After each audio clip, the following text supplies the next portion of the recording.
నమస్కారం. ఈ రోజు మనం కమలీపుర దగ్గర ఉన్న కాటేరమ్మ దేవస్థానం దగ్గర ఉన్నాము. అండ్ ఈ దేవస్థానానికి చాలా విశిష్టత ఉంది. అండ్ ఈ దేవస్థానంలో 350 years పెద్ద మర్రి చెట్టు ఉంది. మీరు వెనకాల చూడొచ్చు అనమాట, ఎంత పెద్ద మర్రి చెట్టు. ఆ మర్రి చెట్టుకు కూడా ఒక స్పెషాలిటీ ఉంది.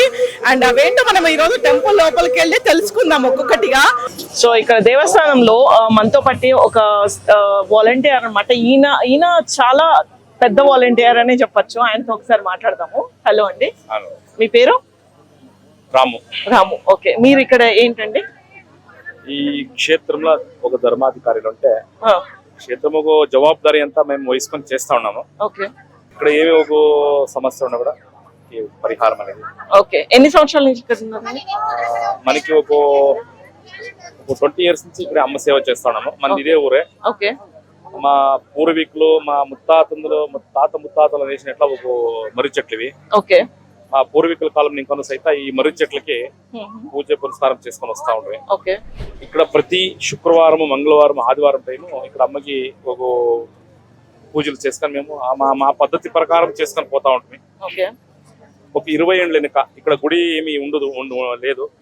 ఆ తల్లి ఒక ప్రేరణ ఒక వాగ్దానం మీద ఇక్కడ అమ్మకి గుడి చేయాలి, అమ్మకి ఒక నెల చేయాలి అని ఒక అమ్మ సూచన చిక్కిన తర్వాత ఇక్కడ అమ్మకి ఒక గుడి నిర్మాణం చేసుకొని వారము అమ్మకి పూజ పురస్కారాలు చేసుకొని వస్తా ఉంటుంది. ఓకే, అండ్ ఇక్కడ నేను విన్నాను ఈ అమావాస్య పౌర్ణమి అని చెప్పేసి పూజలు జరుగుతూ ఉంటాయి. అండ్ 9 వారాల పూజలు అని చెప్పేసి దాని గురించి ఒకసారి చెప్తారా? 9 వారాల పూజలు అంటే ఎలాంటమ్మా, ఈ శుక్రవారం, మంగళవారం, ఆదివారం అమావాస్య పౌర్ణమి ఇక్కడ విశేషం. ఈ శుక్రవారం, మంగళవారం, ఆదివారం టైము ఈ ఒక క్షేత్రానికి నలుమూలలు ఇంకా జనసాగరమే వస్తుంది. కానీ మీరు చూస్తా ఉన్నారు, ఇప్పుడు మీకే తెలుస్తా ఉంది. కనిష్టమైన ఒక 1,00,000 మంది భక్తులు కనుక ఈ అమ్మ సేవకు వస్తారు ఒక్కో రోజుకి. ఏంటికి వస్తారంటే వాళ్ళకు ఉన్నట్ల సమస్యలు, కొందరికి 10 ఏళ్ళైనా 15 ఏళ్ళైనా పిల్లలు అయిండలే, వివాహం అయ్యండలే, పెళ్ళి అయిండలే, ఆరోగ్యంలో తొందరలో వస్తూ ఉంటుంది, ఈ వ్యవహారంలో సమస్యలు వస్తూ ఉంటాయి, ఎంత సంపాదించిన ఇంట్లో దుడ్డు నిలిసేలే, మాటా మంత్ర ప్రయోగాలు, ఈ భూత ప్రేతాలు అంటే ఈ ప్రేతబాధలు ఇట్లా ఉంటాయి కదా, వామాచారాలు, కాశ్మోరా ఇట్లా అంటారు కదా మీరు, ఆ తర సమస్యలు ఉంటాయి. ఇవంతా ఏ దాంట్లో పరిహారం చిక్కేలే. ఇక్కడ వచ్చి ఆ అమ్మకి ఒక్కొక్క సమస్యకి ఒక్కొక్క మంత్రం ఇస్తాం. ఒక్కొక్క మంత్రానికి ఇన్ని ప్రదక్షిణలు అంటే ఇస్తాం. ఇన్ని ప్రదక్షిణలు అంటే ఇచ్చి ఆ ఒక మర్రి చెట్లకి అన్ని ప్రదక్షిణలు ఈ దేవస్థానంలో ఇచ్చేట్ల ఒక పూర్ణ ఫలము ఏమి ఇక్కడ ఒకటి ఎర్రబట్ల టెంకాయ ఇచ్చి ఇస్తాం కదా, అది పూర్ణ ఫలం అంటాం. ఇట్లా అది అమ్మ ఒక ఆశీర్వాదం కింద ఆశీర్వాదం చేపించి ఒక మహాయాగాలు చేసినట్టు తీర్థం దానికి ప్రోక్షం చేసి ఆ ఒక పూర్ణ ఫలం ఇచ్చేట్ల. అది ఆ పూర్ణ ఫలాన్ని చేత పట్టుకొని మేము ఇచ్చినట్ల మంత్రము, మేము ఇచ్చినట్ల ప్రదక్షిణాలు ఎవరు భక్తిని ఇంకా ఆ మర్రి చెట్టుకి ప్రదక్షిణ చేసి ఆ పూర్ణ ఫలంని ఆ ఒక మర్రి చెట్టుకి సమర్పిస్తారో వాళ్ళకు ఉండేట్ల సమస్యలు, అది ఏదే సమస్య ఉండలే, ఆ సమస్యలకి ఒక వారంకి రిజల్ట్ చిక్కొచ్చును. 9 వారాల్లోగా 100కి 1000% రిజల్ట్ వస్తుంది. నమ్మికని ఇంకా ఎవరు చేస్తారో వాళ్ళకి ఫలం చిక్కేది అనేది శతసిద్ధమిడ. ఎవరు ఎంత నమ్మికని ఇంకా చేస్తారో అంత ఫలం వాళ్ళకి చిక్తుంది. ఆ తర్వాత ప్రతి అమావాస రోజు మహాప్రత్యంగిరి యాగం నడుస్తుంది. ప్రత్యంగిరి యాగం అంటే ప్రత్యంగిరి దేవి అంటేనే 100 మందిలో 80 మందికి తెలియదు ప్రత్యంగిరి దేవి అంటే. అమ్మ ఫోటో చూపిస్తే ఎవరు నరసింహస్వామి నా అమ్మ అంటుంటారు, అడుగుతారు. ఆ ఒక ప్రత్యంగిరి దేవి యాగం నడుస్తుంది. ఇక్కడ ఏమిట్లా చేస్తామా యాగం అంటే ఎండుమిరపకాయలు, తెల్ల సాసోలు, మిరియాలు, ఉప్పు, 108 సమిత్తులు, వేద మంత్రాలతో ఒక మంత్రోచ్చారణ చేసి సుమారు 4 నుంచి 5 అవర్లు నడుస్తాం మహాయాగము. ఈ యాగముకి ఎవరు భాగవహిస్తారో వాళ్ళకు ఉండేట్లా అది ఏదే సమస్య ఉండొచ్చును. ఇప్పుడు మీకు హాస్పిటల్కి పైన కూడా పరిహారం చిక్కేలే, నరదృష్టికి హాస్పిటల్ పరిహారం లేదు, మాటా మంత్రానికి లేదు, శత్రువుల బాధ ఇప్పుడు మన దగ్గరే ఉంటారు, మన జొత్తనే ఉంటారు, మన అన్నం తింటారు, మనకి ఏది కావాలో చేస్తా ఉంటారు పక్కల కూర్చొని వాళ్ళు. ఇలాంటి ఏదే దోషం ఉన్నా కూడా ఆ మహాయాగంలో పరిహారం చిక్కింది. ఈ యాగానికి 5 అమావాస్యలు వచ్చి భాగవహిస్తారు. ఇక్కడ హోమ అయిన తర్వాత అమ్మది మళ్ళా వాగ్దానం ఉంటుంది. పౌర్ణమి నాడు మధ్యాహ్నం 11 గంటలకు ఉంటుంది.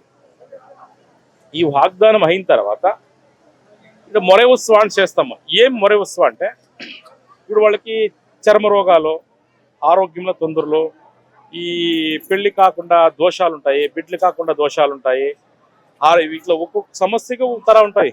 ఇవన్నీ ఆ మొరే వస్తువులో కూర్చోబెట్టి మొర నీళ్ళు అంటాం మేము.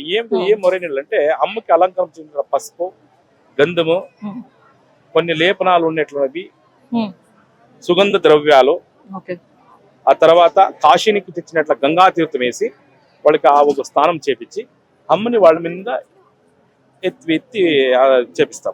అప్పుడు వాళ్ళకు ఉన్నట్ల నెగిటివ్ థాట్స్ ఏమన్నా కూడా దూరం అయిపోతుంది. అది విశేషమిడ. అండ్ నేను లోపల కూడా చూసాను అమ్మవారి విగ్రహం దగ్గర తాళం చెవు అది ఉంది కదండి, దాని గురించి. తాళం చెవులు ఎందుకంటే ఎవరో మనకి కానట్లో మనకి సమస్యలు చేస్తా ఉంటారో, గలాట్లకు వస్తూ ఉంటారో, మనకి ఏమైనా ఆరోగ్యం సమస్య కాడిస్తూ ఉంటుంది. అది ఈతకొచ్చి అమ్మ దగ్గర మాకు ఇత కరుమ ఇత నిర్మూలమాయా ఇత కలిసే కరుమ అని చెప్పేసి లాకేసేట్లేదు. ఆ తర్వాత మా అమ్మ ముందరే నిమ్మకాయ దిష్టి ఇస్తాము. వాళ్ళకు ఉండేట్ల దృష్టి దోషాలు దూరం చేయడానికి నిమ్మ పండ్ల దిష్టి ఇస్తాము. అమ్మ వెనుక తడేంటి కొడతాము. ఏంటప్ప తడే కొట్టేదంటే ఇప్పుడు 3 దాళ్ళ పూజలు చేయింటారో తెలుసో తెలియకో దాటేస్తారు.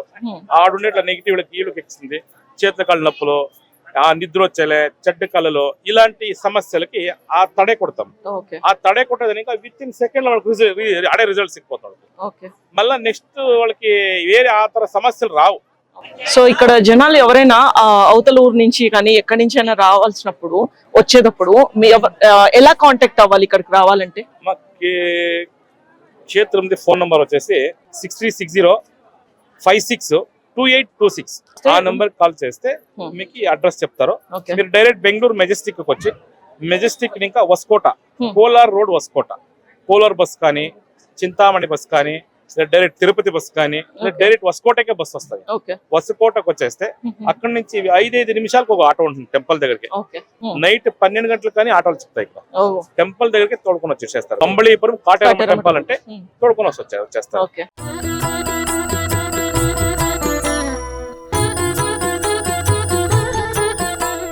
సో ఈ రోజు మనతో పాటు భక్తులు ఉన్నారు, ఆయనతో మాట్లాడదాము. హలో అండి. నమస్కారం అండి, నా పేరు మున్రాజ్ అండి. ఇక్కడ పక్కూరులోనే 10 కిలోమీటర్ ఇంకా వచ్చినాను. యూట్యూబ్లో చూసి దీన్ని చూద్దామండి వచ్చాను. ఇల్లు కట్టాలి అనుకున్నప్పుడు దేవుడు ఎప్పుడో ఒకసారి నా కల్లోకి వచ్చినట్టుంది. నా కల్లోకి వచ్చినట్టు నేను 4 వారము 5 వారం వచ్చినాక మళ్ళీ రాకుండా అయిపోయినాను. అప్పుడు అట్లయినాక నాకు కళ్ళ వచ్చినట్లు అయ్యింది నాకు ఈ స్వామి. అప్పుడు ఇంకా ఇక్కడ 8వ ఇప్పటికి వచ్చాను.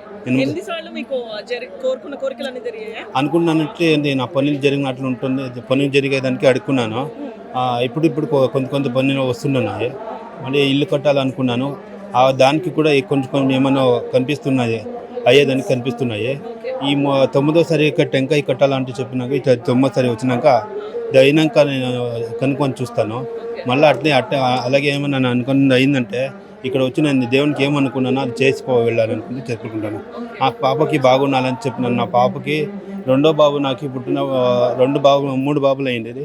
దాని వెనుక 2 బాబులు నాకు కడుపులోనే మా వాడికి ఏమో చచ్చిపోయినాడు పాపలో. దాని తర్వాత ఇంక 3వ బాబు అయినాడు. 3వ బాబుకి ఇక్కడ తెలుసుకొచ్చినాక ముక్కుని పోతున్నాము, నమస్కారం చేసుకొని పోతున్నాము. వాడు కూడా బాగా అయినాక వాడి చేతిలో ఇక్కడ పూజ జరిపియాలండి అనుకుంటున్నాను. నేను అయినంత నా దేవునికి సేవ చేస్తాను అనుకుంటున్నాను. నేను నా బాబు ఇక్కడ వచ్చి నేను ఉండే వరకు ఈ తల్లికి ముక్కుకు అనిపోతున్నాను.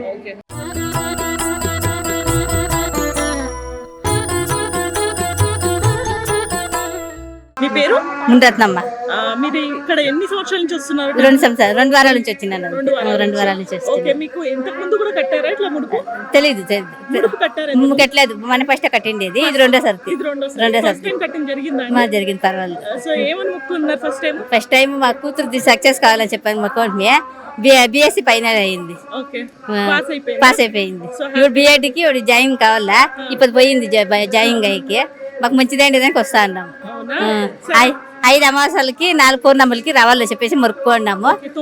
9 వారాలు వచ్చి మొక్కుకున్నాను. ప్రతి అమావాస్య వచ్చి పూజ ప్రదర్శన చేసుకొని పూజ చేసుకొని పోయాలి.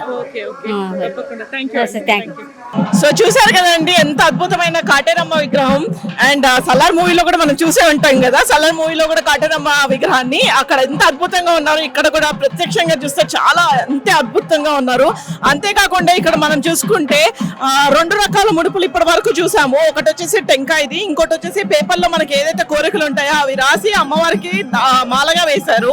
అంతేకాకుండా ఇక్కడ బీగన్ చెవు కూడా ఇస్తారు అనమాట. తాళాల్లో ఇది కూడా ముడుపు కూడా ఉంది. దానికి కూడా చాలా ఏమంటారు పేపర్లో, కొన్ని అయితే పేపర్లో రాశారు, కొన్ని అయితే ముడిపిగా కట్టి ఆ తాళాలు ఎక్కడైనా విసిరేయమని చెప్తారంట అండి. ఎంత అద్భుతం కదా. అంటే ఇవన్నీ నమ్మి అందరూ చాలా మట్టుకు ప్రత్యక్షంగా చెప్పిన భక్తులు ఏంటంటే వాళ్ళు చేసిన ఇవన్నీ జరిగాయంట అండి, వాళ్ళ కోరికలన్నీ తీరాయంట. అండ్ అమ్మవారు ఎంత అద్భుతంగా వాళ్ళ కోరికలు తీరుస్తున్నారు అనేది మనం ప్రత్యక్షంగా చాలా మందితో మాట్లాడి చూసాము. అండ్ మీరు కూడా ఇక్కడికి వచ్చి చూడాలి ఖచ్చితంగా. అమ్మవారిని దర్శనం చేసుకుంటే మీకు ఏమైనా కోరికలు ఉన్నా కూడా ఇక్కడికి వచ్చి ఆ టెంకాయ కానీ లేకపోతే ఆ దీక్ష తీసుకోవడం, 9 వారాల దీక్ష, టెంకాయ కట్టి దీక్ష తీసుకోవడం, లేకపోతే పేపర్లో రాసి అమ్మవారికి దండగా మాలగా వేయడము, ఇవన్నీ తప్పకుండా చేయాలి. అంతేకాకుండా ప్రతి అమావాస్యకి పౌర్ణమికి ఇక్కడ పూజలు అనేవి జరుగుతాయండి. అది హోమం జరుగుతుంది. ఏంటంటే ఒకటి లక్ష్మి, ఈ రోజు మేము పౌర్ణమి రోజు వచ్చాము, ఈ రోజు వచ్చేసి మనకు కుబేర లక్ష్మి హోమం అనేది జరుగుతుంది. అండ్ అంతేకాకుండా ఇక్కడ ఉన్న గురూజీతో కూడా ఒకసారి మాట్లాడి ఆయన మాటల్లో ఈ గుడికి ఉన్న విశిష్టత గురించి కనుక్కుందాం రండి. ఇప్పుడు మనం గర్భగుడిలో ఉన్నామండి. ఇక్కడ ఉన్న పూజారితో ఒకసారి మాట్లాడి ఆయన చెప్పే విశేషాలు మనం తెలుసుకుందాం. నమస్కారం అండి. మీ పేరు? మోహన్ కృష్ణమాచార్య అని.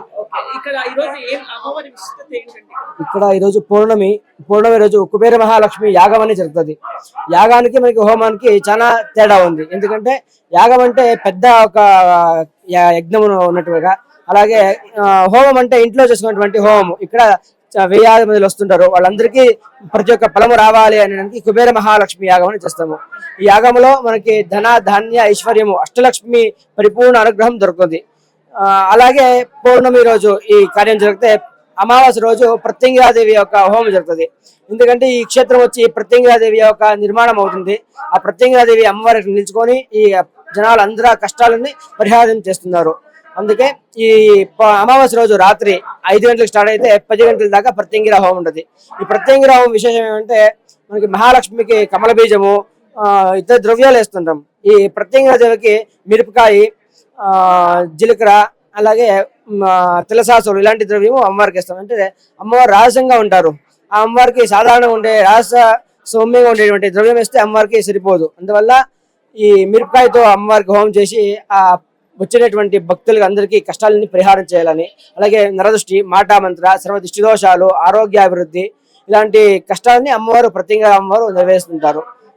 అమావాస్య రోజు మన కష్టాలు పరిహారం అయితే పౌర్ణమి రోజు ధన ధాన్య ఐశ్వర్యము రావడానికి కోసం కుబేర మహాలక్ష్మి యాగం. ఈ 2 యాగానికి మేము భాగవహించి ఇక్కడ జోడి ఆలదమరం అంటాము. ఈ మానకి మేము 9 పూర్ణ ఫలం ఇస్తాయి. ఇక్కడ గుడిలో కాయ ఇస్తారు, టెంకాయ.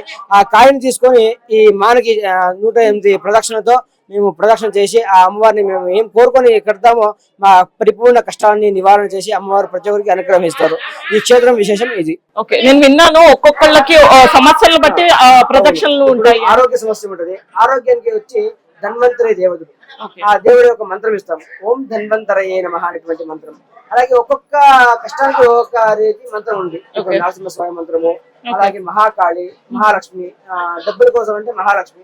కొన్ని సమస్యలు బట్టి మేము మంత్రాలు ఇస్తుంటాం. ఇక్కడ ఆ మంత్రం ప్రదక్షిణ చేసి ఆ మాన కడితే ఉండేటువంటి కష్టాలు పరిపూర్ణంగా నివారణ అవుతుంది. ఓకే, అండ్ ఇప్పుడు గర్భగుడిలో ఉన్న అమ్మవారి కూడా చెప్పరా?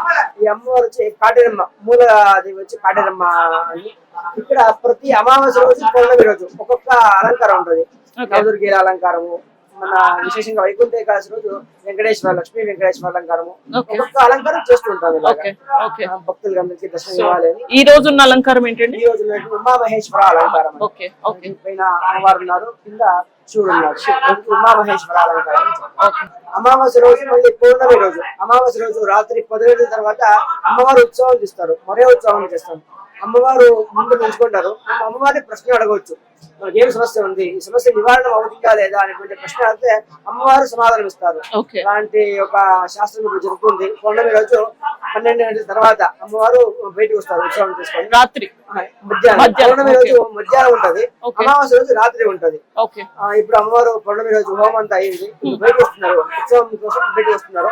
అప్పుడు మనకు ఉండే కష్టాలన్నీ అమ్మవారిని అడిగితే అమ్మవారు సమాధానం ఇస్తారు.